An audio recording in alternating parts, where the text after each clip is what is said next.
అంటే మీరు ఒకసారి ఎమ్మెల్యే చేస్తే ఒక పెన్షన్, ఒకసారి ఎంపీ చేస్తే ఒక పెన్షను, 2 సార్లు ఎమ్మెల్యే చేస్తే ఇంకొక పెన్షను, 3 సార్లు ఎంపీ చేస్తే ఇంకొక పెన్షను. అంటే ఎన్నిసార్లు ఎన్ని టర్ములు, ఒక సంవత్సరం దగ్గర నుంచి మొదలుకొని, సంవత్సరం చేస్తే చాలు మొదలుకొని ఎన్ని దఫాలు మీరు ఎమ్మెల్యేలు అయితే అన్ని పెన్షన్లు. అంటే మీకెందుకు మరి?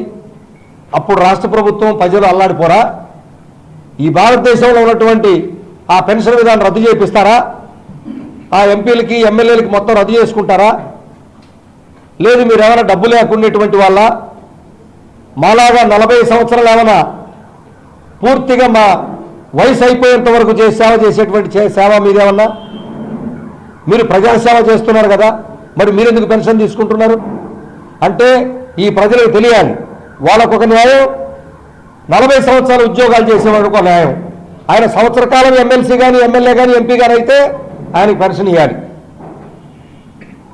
ఎన్ని సంవత్సరాలు ఇవ్వాలి? ఈ పెన్షన్ ఇవ్వటమే కాదు, ప్రజలకు ఇంకోటి కూడా తెలియాలి, వాళ్ళకిచ్చే రాయితీలు బహుశా ఈ ప్రపంచంలో ఎవరికి ఇవ్వరు.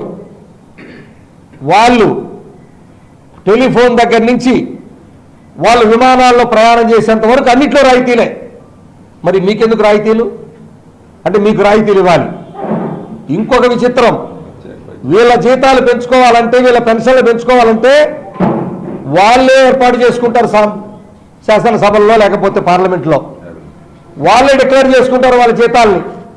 మాలాగా పిఆర్సీ కమిటీలు ఉండవు, కమిషన్లు అవసరం లేదు వాళ్ళకి, వాళ్ళు ఎంత అనుకుంటే అంత పెంచుకోవచ్చు.